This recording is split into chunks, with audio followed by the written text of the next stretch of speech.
Hello and welcome to this episode of Star Revelations with Maria Jones and myself, Morgana Sophia. The Mercury retrograde is over. We are no longer having any tech issues, so it's an absolute pleasure and delight to be back with you all. Maria, welcome. Fabulous to see you as always. Yes, it's very nice to be out of those retrograde energies. Um, we've still got a little bit of shadow to go, I think, up until the 7th. We're recording on the 4th today, but we are turning our attention to more exciting topics, aren't we? Far more, and hoping that today we can get through a podcast without disruption. But let's be honest, that's what makes it real and alive because we never ever edit our podcast. So what you hear is literally what is going on at the time. So, this exciting podcast today on the 4th of August, where do you want to start? Eclipse season or nodes? Well, maybe we should start with the upcoming eclipse on the South Node, because I don't know about you, but I have noticed that since those nodes shifted signs, we have really been feeling that South Node Leo energy. We have indeed, and seeing it play out in so many different areas of life. It is a blessing and the curse of social media. I find that a lot of this drama, a lot of yeah, let's just call it drama, has been playing out on the online space, which to me is very much um this kind of behavior of the past of when we've been priestesses in the age of Leo, and all the resentment just starting to seep through the cracks. And given that we're in a drought here in the UK at the moment, literally the ground is cracked, and you can just see all this kind of energy bubbling up through people and through the land as well. Absolutely. I think it's really interesting with, Jupiter and Leo at the same time, very much expanding things and really bringing in this kind of element of moral superiority, which is one of the shadows of Jupiter, who rules over Sagittarius as well. So, as always, with social media, we have a lot of opinions over various events which have happened over the past week, which have been amplified, of course, also by Mars transiting Gemini. So, this is where we can be very aggressive with our words and opinions as well. So for me, this energy has been a little bit of a build up to this solar eclipse, which is on the 12th of August. And this is our first, South Node Leo eclipse in quite some time, in about 18 years. So South Node solar eclipses are really interesting astrologically because we know a solar eclipse is like a supercharged new moon. And traditionally, new moons are this time where we are planting our seeds, we're setting our intentions, a new cycle is beginning. But a south node is the past. The south node is what we call the tail of the dragon, or we like to call it the womb of the dragon. So the south node is the past. In the birth chart, it is our past life memories. It is what we would consider to be a karmic placement. So with a south node solar eclipse, new moon eclipse, there is always this element of things falling away in order for new things to be birthed. But with the South Node, we always tend to see an amplification of the shadow of the sign it's currently in. Yeah, so it's been moving through Virgo for 18 months, and we've seen some really interesting things around those Virgo shadows of puritanicalism, I feel. And, this Virgo to Pisces axis is actually quite religious. So now we're coming into this Leo energy. We've got this shadow of Leo that is being highlighted and over exaggerated by Jupiter, who's going to be here for the next 12 months. Mm. So when we think about the shadow of Leo, we can really think about drama, as you've Mm. mentioned. And this is no shade to Leos, by the way, because I live with a Leo moon and we love Leo as a sign, being Aries, fellow fire signs. But there is some deep shadows with Leo. There can be a lot of glamour without substance, shall we say, and was the phrase Mm. that was coming to my mind this morning. So it's very much inviting us to look at, particularly in our spiritual communities, in the kind of celebrity world in general, what is underneath the glamour? Mm.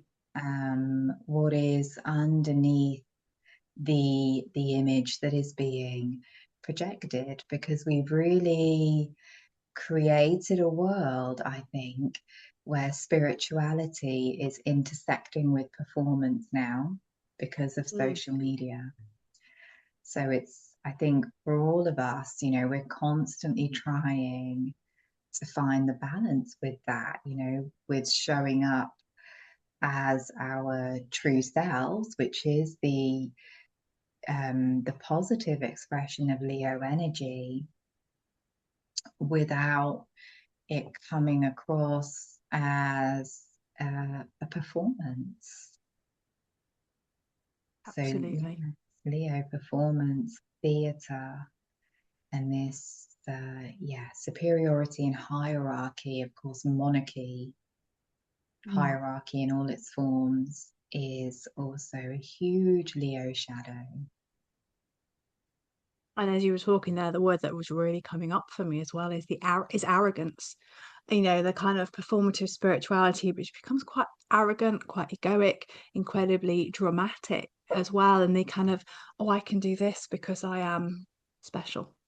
And I think that's the theme that I've really seen coming out of every single strand of the spiritual community, particularly, is this arrogance. I am special, therefore I deserve the limelight, therefore this will happen. And, you know, don't give two hoots about what the repercussions are of that as well. So there's this really kind of self-indulgent behavior, which Mm, at times I think is going to really trip people up. And as I've been really tuning into the energy of not just this eclipse season, but the whole kind of 18 months, it's this real feeling that those who have put themselves out there and regard themselves as special, who have created spiritual celebrity status, are probably going to be tripped up, probably by their own arrogance and by their desire to be constantly adored.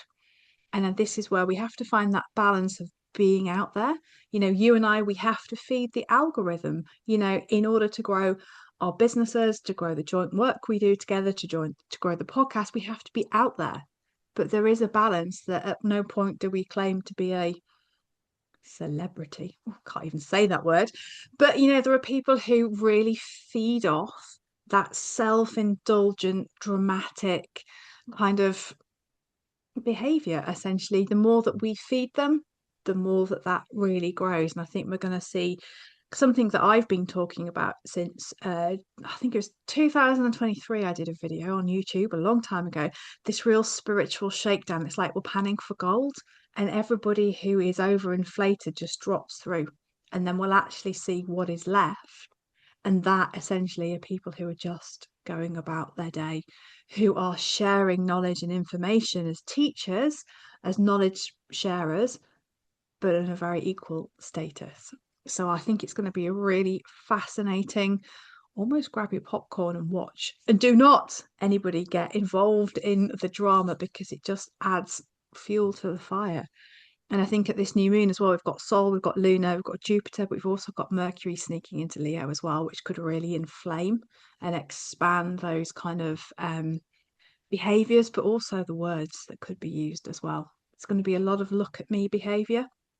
And actually, we should be looking at how we are behaving. Is the real sense that I'm getting. I think, yeah, it's really interesting what you just said about people.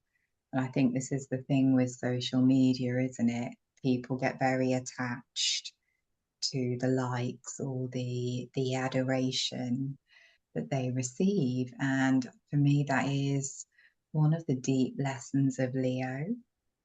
If people have a lot of Leo in their chart, that is one of the deep lessons, is to not seek outside of ourselves for approval. Because I always think of the shadow of Leo being a little bit like Tinkerbell, you know, when she dies, when she doesn't get the applause. Yes. And so this is, for me, that's always been a shadow Leo energy. And I think as humans, you know, there's a little bit of that in all of us. You Mm. know, nobody wants to be disliked, nobody wants to be cancelled and shamed and judged all over the internet. And I think this is also a big shadow with the current astrology, is it does give people this very easy opportunity to tear other people down. And they, you know, without really knowing the persons involved or really understanding the intentions behind things. So you know, I always feel it's really brave when people do kind of step into that role where they are quite visible, because in the Mm. culture that we're in now, people really, you know, have easy access and can say whatever they like with very little repercussions. So it's really looking at these things within ourselves as well. I think the people that we judge, the people that we project on, either idealization or, you know, they're bad, they're wrong. With my Sag moon and Sag rising, oh gosh, I can be quite judgmental. And I totally own that. Absolutely, totally own that. And as you were talking, I was just remembering as well that Mars will go into Cancer around this kind of new moon as well. So we're going to have this slightly moody, maybe a little bit passive aggressive behavior as we start to defend the home, the things that are dear to us as well.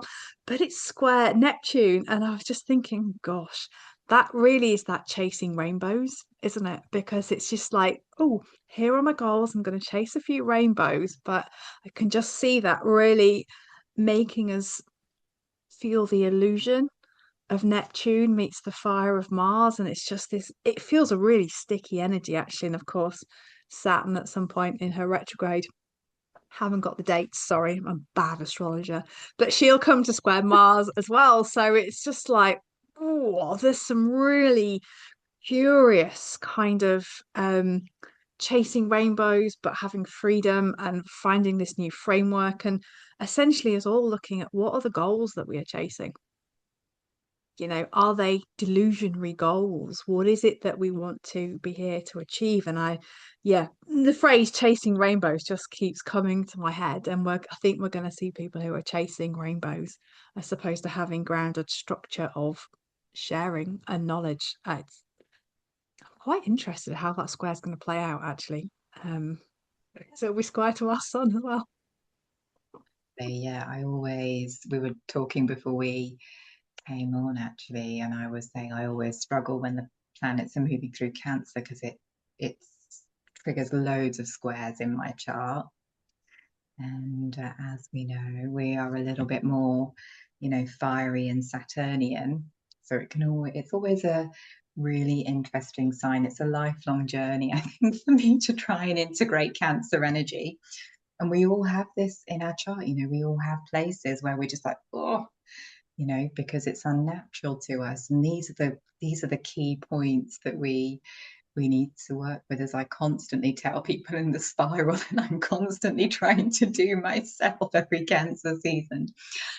But I think, you know, what you said about chasing rainbows, I love that phrase. It sounds quite fun, but I think that's what a lot of us, you know, do. And I think that's where a lot of this kind of manifestation stuff and this spiritual grandiosity can come in as well. I think sometimes we try to reach for things that we're not quite ready for, that we're not quite ready to embody, you know, because we see this person doing this and this person doing that.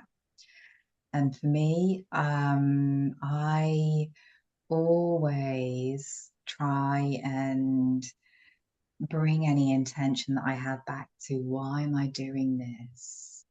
You know, who is it serving? Yeah. Rather than, you know,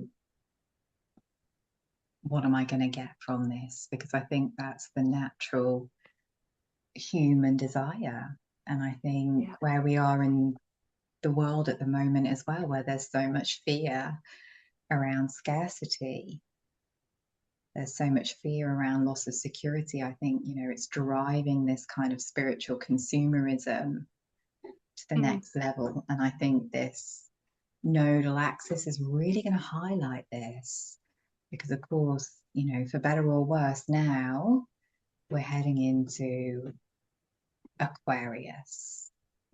And Aquarius has her own shadows, you know, which have been very much highlighted with Plutonia transiting here. And, you know, we've talked a lot about AI, so we probably don't need to reiterate that every podcast, but it's one of the Aquarian shadows.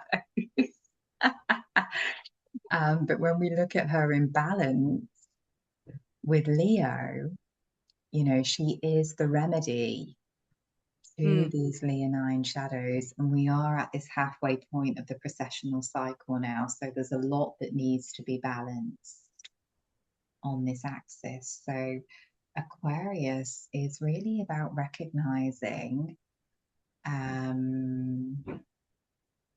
that we are all kind of woven in the web together, whether we like it or not. You know, there is, with Aquarius, it's more equality than hierarchy. So I'll stop talking, let you get a word in now.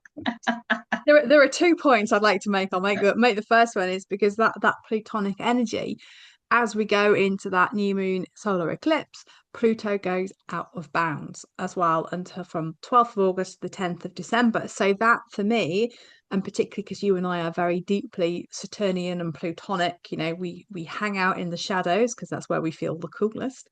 But there's this real sense of old order being reformed.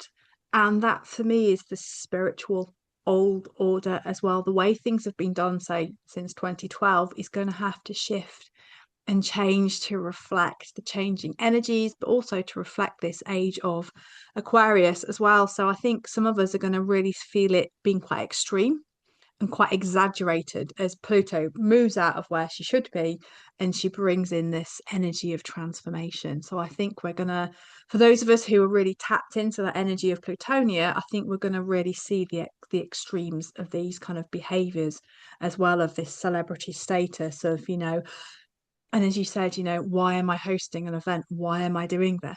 You know, this spiritual scarcity of, oh, I'll just do this because I can make X, Y, and Z from this particular workshop, but there's no embodiment. And as we have seen, careful what I say, people have held workshops and there's been cataclysmic events after these workshops because they haven't understood the energy of what they are bringing out, shall we say, into the collective, particularly if you are playing with the land. At times, the land will always respond to what we do to her. So, just something to really, you know, marinate on is, again, coming back to the why. Why am I doing this? And the second you take out the why, it's, oh, I want to make money. If you take that away and come back to who and why you're truly doing it, then that's when you get the really authentic events and sharing of knowledge as well. And then the final thing I wanted to pick up on is the embodiment and integration of Cancer. I tried that. I married a Cancer. That was a experiment that perhaps an Aries, from my heart to anybody else's heart who's thinking about this as an Aries, is not one that's going to work out particularly well. It definitely was an abyss crossing moment of, Cancer Aries square, literally. There was quite a lot going on. So yeah, it is an eternal and evolutionary lesson. I've had my fingers burnt, so I'm very sort of like, oh, don't want to go into there again. So, we do try to embody our lessons, and that wasn't a lesson I want to repeat, if I'm honest. I'll try a different side next time I want to get married, I think. Yeah, that's funny. And I think, yeah, maybe we have these interactions with these people at certain stages in our journey. And, Pattern return. hopefully, yeah, Saturn return is the classic Mm. one. See, if you'd have known astrology, you wouldn't have got married. If I had tuned into my mediumship skills and listened to my granddad, I wouldn't have got married. But it all takes us to where we're supposed to be, doesn't it? It Exactly. it Exactly. uh, it all does, and I think that again is something to think about because I think people again it's an illusion, a glamour on the pathway, isn't it? That Mm. if you're spiritual or if you're working with magic, everything should be going great in your life. You should be in control of everything and you should be, all areas of your life should be always thriving and flourishing. But actually, no, magic is a dangerous mistress. It's, As we have seen, which we'll talk about another day. But yeah, magic is magic, and any form of kind of pathway that we are choosing to lead is one that is often strewn with obstacles. That was my card this morning, but often challenges as well that help us grow. So it's not the mystical path is not the easiest path to take. It's often the hardest, and it, it's not all roses. I agree. and those experiences, ideally they shape us. And I think that can be another, huge thing, isn't it? Where people are shaming and projecting around, well, you're a spiritual person, why are you doing this, that, and the other? But, spirituality isn't a cloak or a glamour that we wear, is it? It's something that is with us. It's who we are, So we try and be as imperfect and feral as possible because you know we are in no way perfect or in any kind of state of ascension. We're just here trying our best like everybody else. Oh, my dog's barking. Sorry if you can hear him, but yeah, we are pretty feral comparative to most people. I think it keeps us going, doesn't it? And the best thing for me is to always be truthful about the path that we're following as well. It doesn't mean the second we put on a cloak and a flower crown, suddenly everything is perfect. That is performative spirituality. We live and breathe magic and our own personal priestess path every day. And that is something that not everybody has that dedication to as well, because it is a difficult path. There are days where you wake up and think, oh, just want a cup of tea or a coffee, just want to start my day. And actually to get up, to go and sit at your altar, to do the practices even when you don't feel like it, is that form of really growing and just showing up and being real and being honest about it as well. I don't think there has been enough honesty in the spiritual community because there's this glittery veneer that everything is oh, just perfect. Yeah, I am also a business astrologer, and I can tell you it's not, because when you dive into these people who've created the Neptune in Pisces, the illusion of spirituality and glamour, actually you find that they're backpedaling, that this isn't a sustainable life for them. So, a little look behind the veil of what we do. Absolutely. And I think, there is so much of that, and it's easy. I mean, if you know a little bit about energy, if you know a little bit about magic, it's very easy to create a glamour. Ooh. It's very easy to draw people in. But are you offering anything of substance in exchange? Is the work you are offering to people helping them to liberate themselves? Because this is Aquarius. The key word with Aquarius is liberation. Mm. Are you helping people to come into connection with their soul? And obviously, we do that through the archetype very much of the priestess, because the feminine is part of this awakening and liberation process too. And she's there now asking us to drink from her cup, to drink from her chalice of star water, and really allow ourselves to become who we are. This is the trick with Aquarius, is to be who you are. Both Aquarius and Leo as sister signs. Who are you authentically? But with Aquarius, nobody is elevated above anybody else. So you can be who you are, but can you let other people do the same? And you let go of the hierarchical structure of the past Mm, 2000 years and see everybody as a flat line. And when you were talking about liberation, about in teaching, I was like, yes, it's about liberation, not lining your pockets, which I think is the big lesson that people are going to have to learn. absolutely. What are you actually providing for that £88, 88 pence, for example?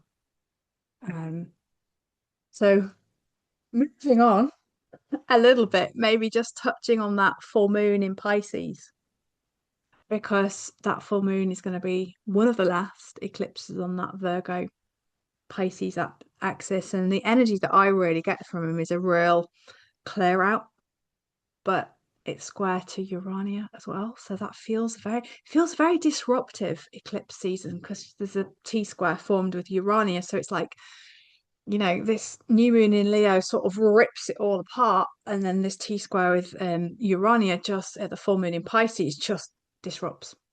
It feels curiously dicey couple of weeks, actually. I don't know what you feel about this, the full moon eclipse.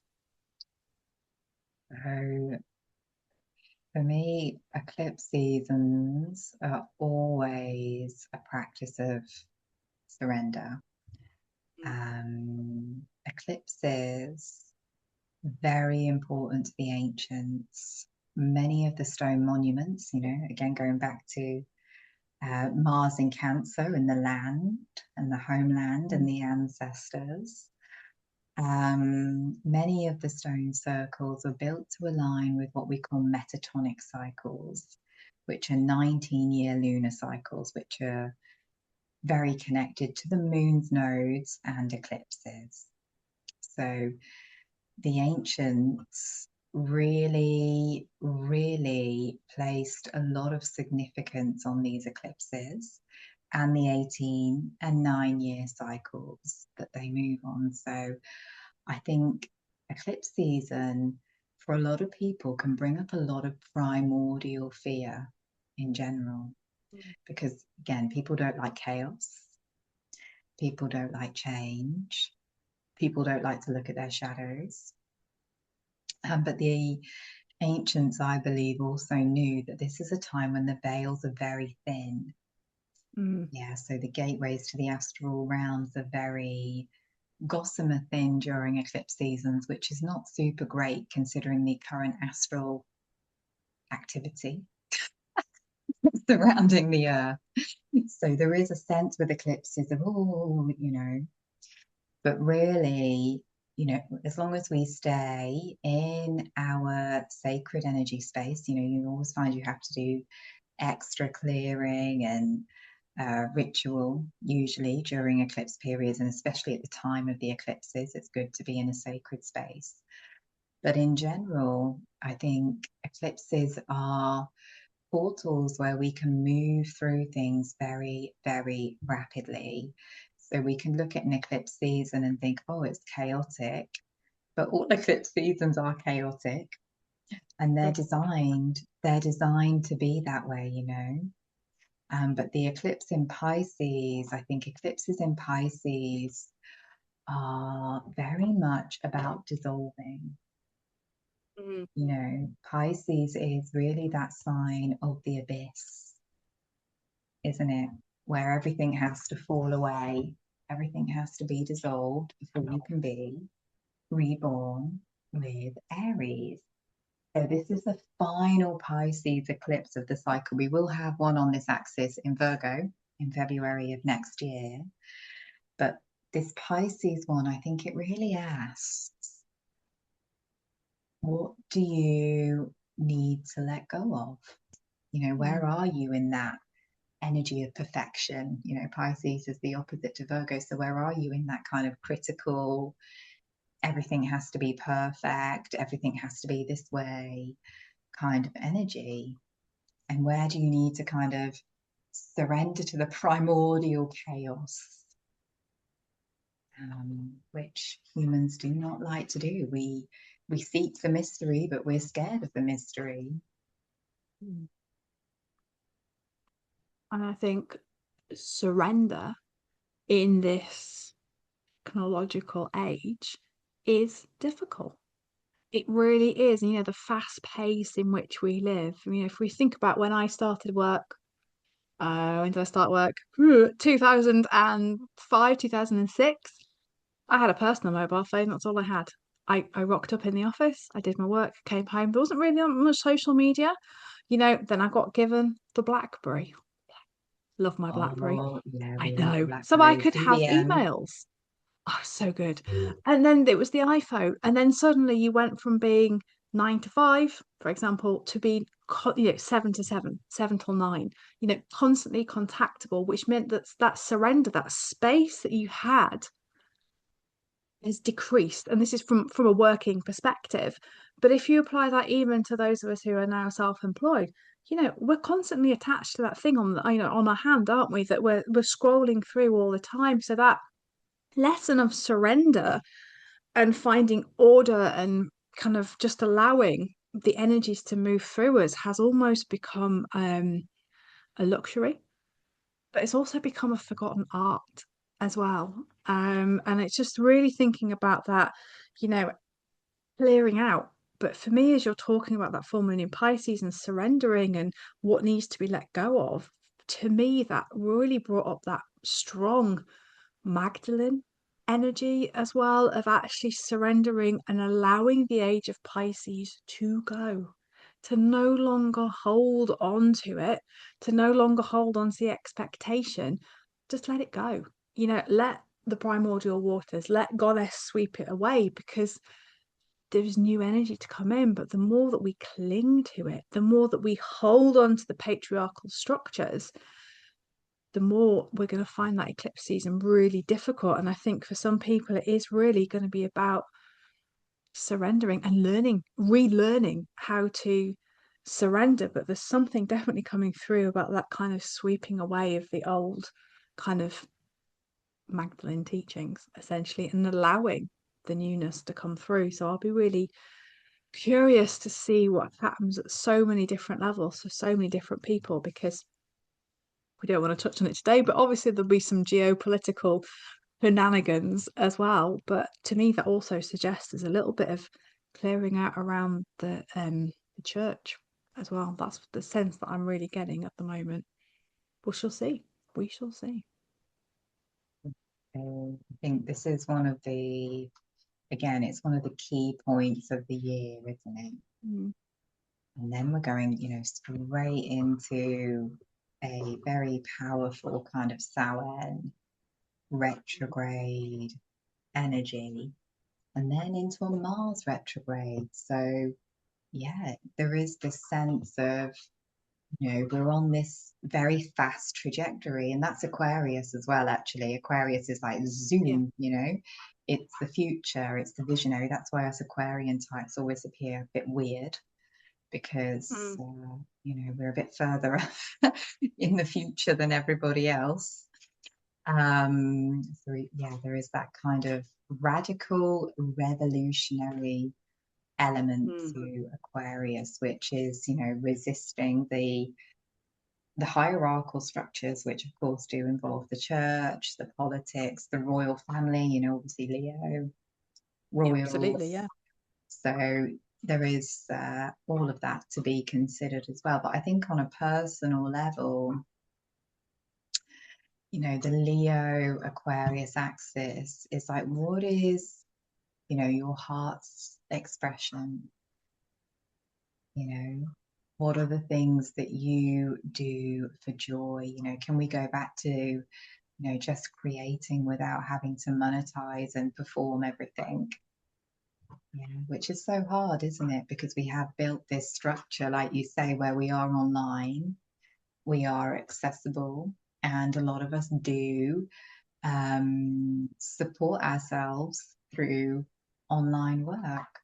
So it's like, how do we really reconnect to what is human and then bring that out into the community, into the collective in a very non-hierarchical way.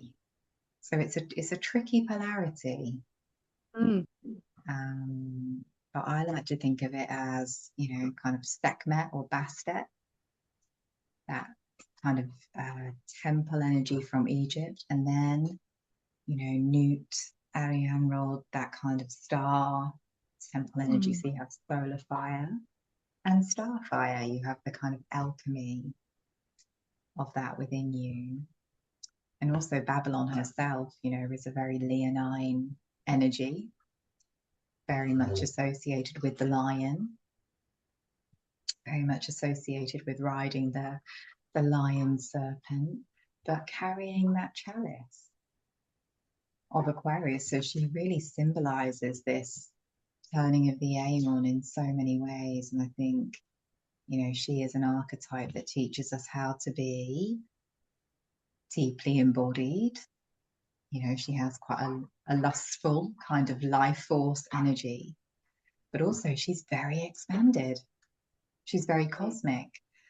So for me, she is one of the key archetypes for this polarity as well. Um, that yeah, we'll definitely see an uptake in, more of an uptake in astrology as well, I would imagine, with the North Node going into Aquarius as well. So there are many things to consider. And I always like to think of Babylon as the antidote to the hive mind because she is Mm. so free and liberated, and her cup essentially is the medicine that we all need to drink. And the one thing I've really noticed since the nodes changed as well is the hive mind activity. How dare you have an opinion that doesn't match what the consensus is, be it social consensus, political consensus, intellectual consensus? How dare you deviate from what George Orwell would say? I think it's newspeak, double think. Really getting into this, you must think in the way that Big Brother accepts you and wants you and desires you to think. And Babylon is kind of coming in. She's riding that leonine serpent and she's saying, here, drink this cocktail and you will detach from the hive mind and you will really see who you are at a soul level. She's kind of, I've just got this vision of this incredibly ornate martini glass and kind of, little olive on the top saying, it's like, come to me, come and drink this because I will take you out of the cycle. I will show you that you're an individual within the web of the whole, yet You're not going to be ingrained into the hive mind, the technocratic control. Let's not even go down the AI route, but I'm just saying she's the liberation from all that. So she puts us into that kind of higher, rational thinking. She's really about, humanitarianism as well and being human. And she just takes you away from that. Yeah, the hive mind of technology. Let's leave it there because I'll start my next AI rant. Yeah, I think she is like, she's so alive, isn't she? Yeah. She's so alive and she's red. It's that life force energy. And for me, I think that is often what is lacking in these more Piscean goddess archetypes. There is a shaming around any Mm. kind of ferocity, I think is the word I'm going to use, which is very leonine, it's very Sekhmet. Mm. There is this energy, isn't there, of very much being in the heart or, having that kind of non reactive purity.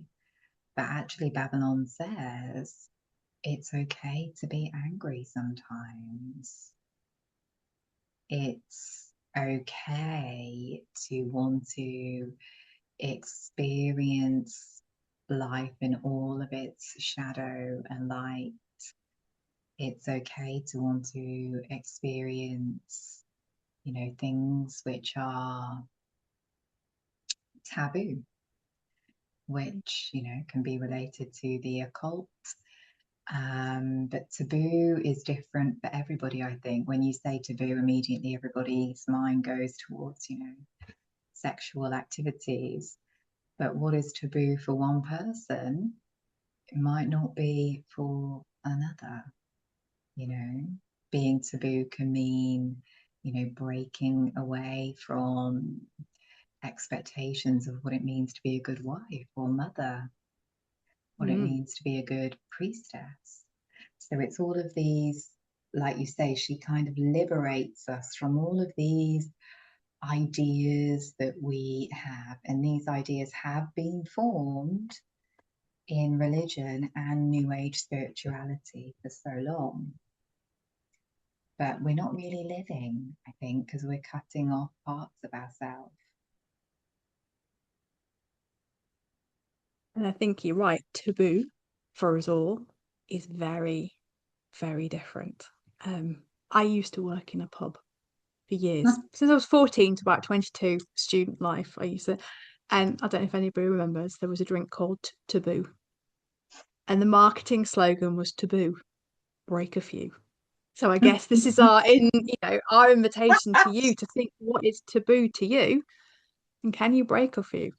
And so, for example, for me, and I'm sure I've touched on this before, coming from a more Church of England background, taboo for me could actually be calling in entities that are deemed as naughty, evil, for example. So taboo doesn't always have to be sexual, but I'd really invite you to write down what do you think is taboo in your life and are you prepared to break a few? Lovely marketing slogan. What if you can still get that? Yeah, absolutely brilliant. I remember that drink. And I think, this is the shadow of Aquarius, isn't it? Like you said, it's that hive mind. And that's what we have, in spiritual communities and political tribes. You Mm. have this kind of, you must conform to the group think. And that is a reflection of Saturn being the ancient ruler of Aquarius, actually. There is this element of I'm free to conform to what everybody else wants me to think. There's a mind bender for you. Yeah, absolutely. And it's, the question again as well is do you want to conform? What do you want to conform to? And what are your true beliefs? And does that match society? And if it doesn't, it's okay to have those as well. I know you and I have lived through the very tumultuous last 6 years where we do not hold views which the general populace do. We've survived so far, and so it's proof that it can be done, but it's down to the individual again. It comes back to free will, doesn't it? It comes back to what is your true will in this lifetime, to conform or not to conform. That is the question. I think that's the thing with Aquarius, isn't it? Every man and woman is a star. We all have Oh, our own gravitational orbit, and it's only by coming into alignment with that can magnify what is true for us and the people that we're 90. supposed to be with the actual soul tribe, which is, you know, high Aquarian energy, isn't it? Finding your soul tribe.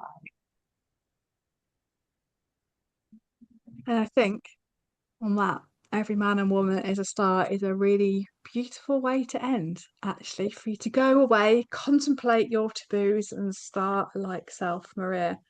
It's been a pleasure as always. Thank you so much. Oh, so wishing you all so much love. I hope you've enjoyed the podcast. We'd love to hear your comments, whether you're leaving them on Spotify or a Substack. And until next time, when we may or may not have a special guest, who knows? We'll keep you entranced in that idea. We shall see you later. Take care.